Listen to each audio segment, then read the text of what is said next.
Salut les investisseurs, j'espère que vous allez bien et bienvenue dans ce nouvel épisode dans lequel je vous propose de parler des 3 plus grosses entreprises du monde par capitalisation boursière.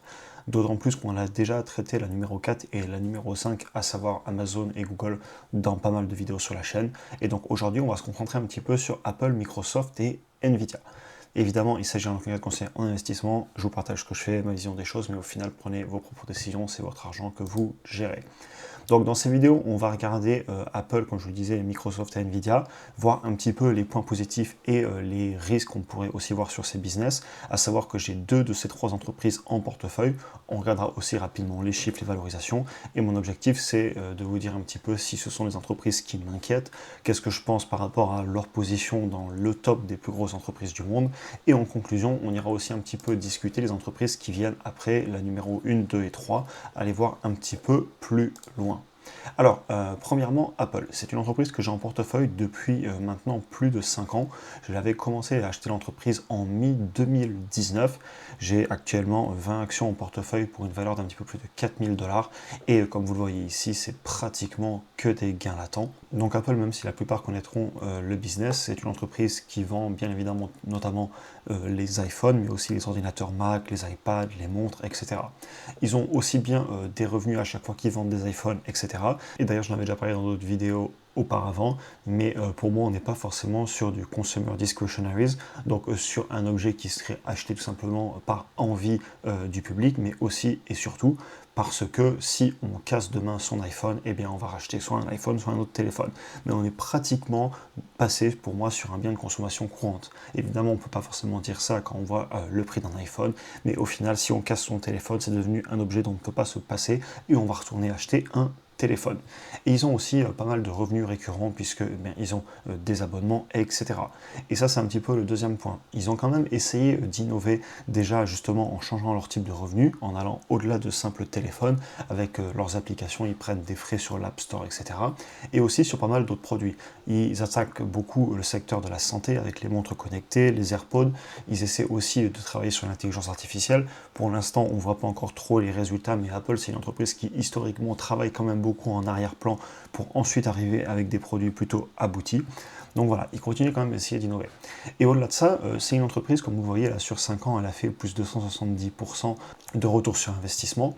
Et c'est aussi surtout une vraie machine à cash. Elle génère, comme vous le voyez ici, plus de 100 milliards de flux de trésorerie issus des opérations en 12 mois glissants, et on est autour des 100 milliards de flux de trésorerie disponibles.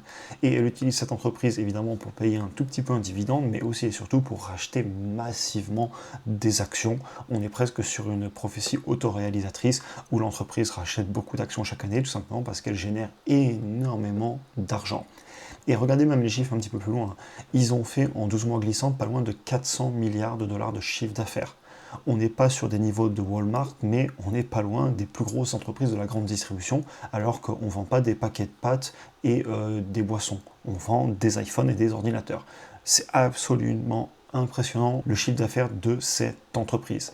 Si vous regardez leur croissance en composé sur les 5 dernières années, on était à plus de 9% par an, à savoir que oui, on a eu un ralentissement du chiffre d'affaires ces derniers temps, notamment parce que le consommateur souffre beaucoup, puisqu'on a des difficultés au niveau de celui-ci, notamment en Chine, et de façon générale, on a eu pas mal d'inflation, donc les personnes ont un petit peu moins de reste à dépenser. Par contre, évidemment, sur le long terme, je pense qu'on a encore un potentiel de croissance, ça c'est ma vision des choses, et aussi, dans tous les cas, regardez les marges, ils gagnent énormément d'argent. On est sur des marges nettes de plus de 24% en 12 mois glissants, à savoir que elles aussi, historiquement, elles ont été plus élevées à des moments. Maintenant, au niveau des risques, parce qu'il peut quand même en avoir. Déjà, la dépendance à l'iPhone et aussi la dépendance géographique. Énormément de ces iPhones sont tous faits en Asie, dans un ou deux pays. Donc bien qu'ils soient diversifiés, on a quand même une part significative des revenus qui vient d'un seul produit, et une baisse sur la demande de ces produits pourrait clairement baisser leur chiffre d'affaires. C'est un problème à prendre en compte, en tout cas c'est un risque. Aussi, on a pas mal de concurrence déjà sur les téléphones, il n'y a pas que Apple, sur l'intelligence artificielle aussi, et là je vous ai mis des exemples de concurrents de grosses autres entreprises de la tech, par exemple Google qui sont aussi bien sur les téléphones que sur l'intelligence artificielle, Microsoft qui sont sur les ordinateurs et l'intelligence artificielle, et Amazon encore qui est aussi sur l'intelligence artificielle, notamment avec tout ce qui est assistant connecté. Et enfin, on peut aussi avoir des risques de régulation, notamment tout ce qui est les règles anti-concurrence sur lesquelles ils pourraient se faire attaquer aussi bien aux États-Unis qu'en Europe, ils pourraient avoir des amendes, etc. Mais au final, je ne me vois pas du tout parier contre Apple. Je suis sur l'entreprise depuis mi-2019. Comme je vous le disais, si je vends, ce sera pratiquement que des gains latents et j'ai pas envie de me faire taxer. Qui plus est que la croissance du chiffre d'affaires, certes, elle a ralenti sur le court terme, mais sur le long terme, je reste confiant. Et dans tous les cas, Apple a été une entreprise cyclique historiquement. Vous pourrez retourner voir la courbe du chiffre d'affaires et le consommateur souffre en ce moment. Donc voilà, quand je regarde les chiffres et que je vais au-delà de ça, notamment le fait qu'ils rachètent énormément d'actions, qu'ils aient beaucoup de cash, qu'ils réinvestissent quand même en R&D et en CAPEX, et malgré ça, c'est une vraie machine à cash, je ne me vois pas la vendre. Est-ce que j'en achète à ce prix-là? Pas forcément, on voit qu'on est sur un PER à un peu plus de 33 et un PER futur d'après les analystes à 26. C'est pas non plus extrêmement élevé, mais en effet par rapport à la croissance et aux marges, et sachant que j'en ai déjà, je ne me vois pas forcément en acheter aujourd'hui, mais est-ce que j'irai parier contre cette entreprise? Certainement pas. Deuxième plus grosse entreprise du monde, il s'agit de Microsoft, entreprise que j'ai aussi en portefeuille, vous le voyez ici au niveau de mon pointeur rouge, et l'entreprise sur 5 ans composé, on a fait plus de 179%. Donc encore une fois, l'entreprise qui s'est plutôt bien comportée, et mon portefeuille ne va pas s'en plaindre. Alors on va essayer de passer un petit peu plus vite, parce que là j'ai passé pas mal de temps sur Apple, je m'en rends compte. Donc Microsoft, c'est une entreprise que j'apprécie beaucoup parce qu'ils ont réussi notamment à faire le passage des logiciels de l'époque, tout simplement Windows, où ils vendaient un CD tous les ans, vers justement des revenus beaucoup plus récurrents, notamment dans le cloud, aussi dans tout ce qui est les logiciels, donc licence Windows, Office 365. Et c'est une entreprise qui était très axée vente aux particuliers, aux consommateurs, et qui aujourd'hui travaille beaucoup avec les entreprises. Et ils continuent à innover, notamment en intelligence artificielle. Ils font des acquisitions. Dès qu'il y a une nouvelle invention qui est faite, eh bien, ils vont très souvent limiter et la donner à toutes les entreprises du monde pour un abonnement de par exemple 5 dollars par mois par employé. Rappelez-vous de l'entreprise Slack sur laquelle je m'étais intéressé à l'époque. Et au final, eh bien, ils ont été obligés d'être achetés par Salesforce, CRM, tout simplement parce qu'en face, il y avait Microsoft Teams et c'était un monstre qui allait tout simplement prendre beaucoup de parts de marché. Donc voilà, c'est clairement une entreprise qui, pour moi, même si on n'est pas dans l'innovation pure, entre guillemets, ils essayent quand même. D'ailleurs, on a vu il n'y a pas longtemps, ils ont fait des choses sur tout ce qui est ordinateur quantique. Et au-delà de ça, même si on a des risques, notamment avec la concurrence sur Amazon, AWS et Google, notamment dans le cloud, et on a une vraie guerre des prix et une guerre qui est au niveau de l'acquisition de clients dans le cloud, ça reste un des 3 géants de ce secteur. Ils ont aussi des risques, évidemment, si on se prend des récessions, si les entreprises viennent à licencier, à couper les budgets, ça va directement attaquer Microsoft. Et enfin, le titre a quand même corrigé récemment, tout simplement parce qu'il était encore avec une valorisation assez chère il y a peu. Historiquement, le titre a quand même tendance à bien se valoriser depuis quelques années, notamment parce que très bonne croissance, excellente marge, chiffre d'affaires et aussi dividende qui est payé et qui augmente, et donc c'est le genre d'entreprise qui plaît. Et justement, en parlant des chiffres, vous voyez qu'on est sur une entreprise qui est dans les 260 milliards de dollars de chiffre d'affaires en 12 mois glissants. Il génère plus de 70 milliards de dollars de flux de trésorerie disponible. Et regardez le flux de trésor issu des opérations, on est à plus de 125 milliards. Donc l'entreprise génère encore plus de cash issu des opérations que Apple, comme on l'a vu juste avant. Ils ont des marges nettes à plus de 35% et des marges brutes à pas loin de 70%. Et le chiffre d'affaires a vu son augmentation en composé sur les 5 dernières années de plus de 14,4% par an. Tout ça pour un PER de 30,89 et un PER futur d'après les analyses de 25. Un petit peu comme Apple, c'est un géant d'une très grande qualité, très bien géré, qui a beaucoup de croissance ces dernières années. Regardez, plus de 14% par an en composé et des très belles marges. Et jamais je ne vais m'amuser à parier contre Microsoft. Je l'ai en portefeuille, je ne l'achète pas non plus à ce prix-là, mais je conserve et je comprends que l'entreprise ait cette valorisation que je ne trouve même pas spécialement élevée. Quand je vois un PER futur à 25% d'entreprise, il n'y a rien qui me choque. Un petit peu comme je vous le disais sur Apple, ça ne me choque pas non plus. Je dirais même que je suis encore moins choqué sur Microsoft que sur Apple, honnêtement. Maintenant, troisième entreprise, on va passer à Nvidia, qui justement est une entreprise qui a fait beaucoup parler d'elle parce qu'elle aurait été chère d'un point de vue de la valorisation il y a encore peu. Donc voilà, on va en parler, on va parler un peu des chiffres concrètement dans cette vidéo. C'est une entreprise, pour le coup, Nvidia, si vous vous rappelez, on l'avait acheté sur la chaîne et on l'avait acheté autour des 100, 130, 140 dollars dans cette zone-là, il y a un petit peu plus de 3 ans. Hélas, je m'en étais débarrassé autour des 500 dollars, à savoir qu'il y a eu un stock split de 1 pour 10 sur l'action. Donc quand vous regardez aujourd'hui à 117 dollars, en fait, ça fait 1170 dollars si on parle de l'action quand on s'y intéressait à l'époque sur la chaîne. Enfin bref, clairement, ça aurait été une des grosses leçons de ces dernières années d'avoir vendu trop tôt des entreprises comme Nvidia, et j'aimerais clairement l'avoir en portefeuille et pourquoi pas y retourner un jour, on va regarder justement les valorisations. Donc Nvidia, clairement, il domine le marché des cartes graphiques, notamment pour tout ce qui est les calculs en intelligence artificielle. Ils ont une demande absolument énorme des géants de la tech, Amazon, Google, Microsoft, OpenAI, bon, du coup c'est Microsoft, Tesla, etc. Et à l'époque, justement, je n'arrivais pas du tout à comprendre la croissance du chiffre d'affaires, notamment parce qu'on avait fait un x5, même plus de x5 sur la demande sur le secteur des calculs en intelligence artificielle. Et maintenant que je prends un petit peu de recul, bon, j'ai pris ma plus-value un petit peu trop tôt, c'est dommage, on a encore fait un x2 depuis, mais bon, j'avais quand même déjà pris plusieurs centaines de pourcents de gains. Mais je pense que l'histoire n'est pas forcément finie sur la croissance de cette entreprise. Par contre, la croissance, elle est très difficile à prévoir. Qui sait estimer la demande qu'on va avoir en carte graphique pour le calcul en intelligence artificielle, à part les clients, peut-être Google, peut-être Microsoft ont une idée, et Nvidia, mais moi, en tant qu'investisseur particulier, j'ai eu beaucoup de mal.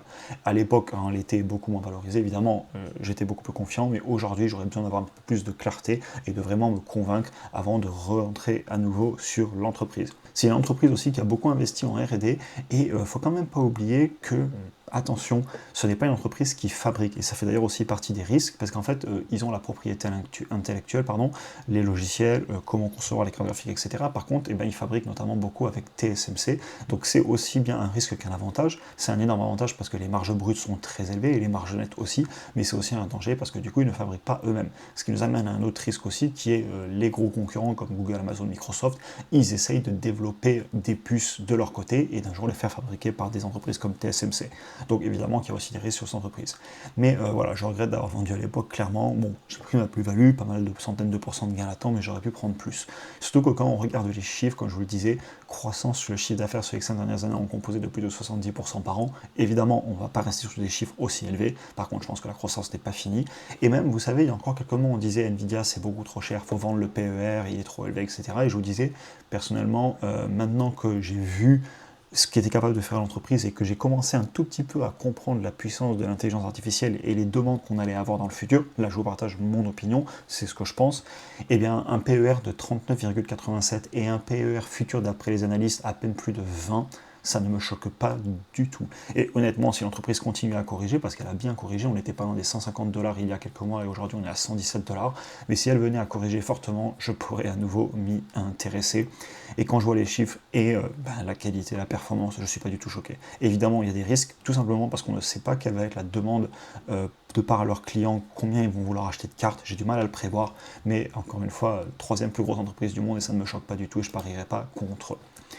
Maintenant, voilà, justement, si je prends 1, 2, 3, 4, 5, Apple, Microsoft, Nvidia, Amazon et Google, j'ai Google en portefeuille et Amazon, ça fait longtemps que j'aimerais à nouveau la rentrer, comme vous le savez, et honnêtement, on est en train de revenir sur des niveaux qui pourraient devenir intéressants. On était sous les 190 $ il y a peu et ça pourrait peut-être encore baisser, pourquoi pas m'y intéresser.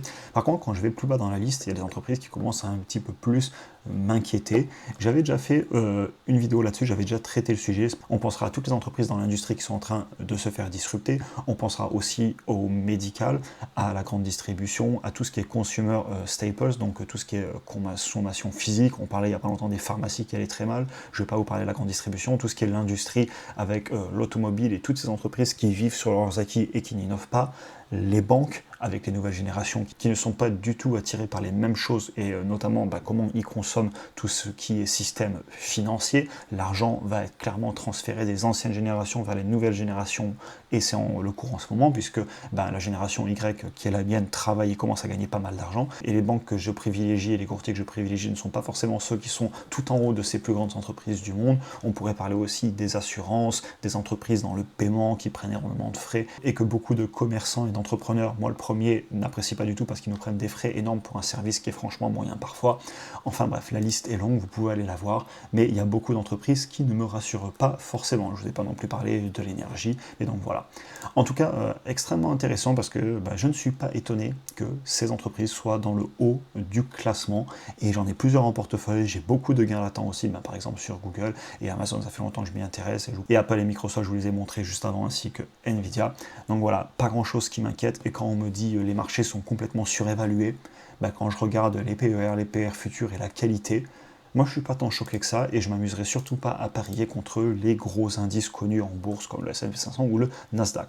Ou en tout cas, pas sur le haut du panier. Par contre, oui, quand on descend un petit peu dans la liste, il y a des entreprises qui me font très peur et qui, je pense, vont souffrir. On en aura eu il y a pas longtemps et on parlera encore sur la chaîne bientôt d'autres types d'entreprises aussi bien qui m'intéressent et qui, je pense, ont de l'avenir et d'autres qui me font très peur dans ces indices et on fait ça dans les vidéos d'action individuelles. J'espère que la vidéo vous aura intéressé. J'ai essayé de la garder concise, de parler de ces entreprises dans les grandes lignes. On a aussi des vidéos d'action individuelle et d'analyse sur la chaîne si vous voulez aller plus en détail, aussi bien sur Microsoft, Amazon, Google, etc.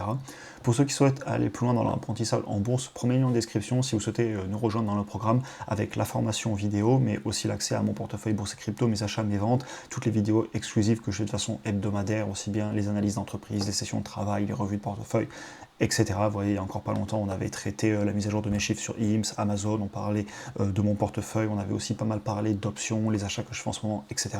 Et ça, c'est au-delà de YouTube pour ceux qui veulent aller plus loin dans leur apprentissage tout en étant accompagnés.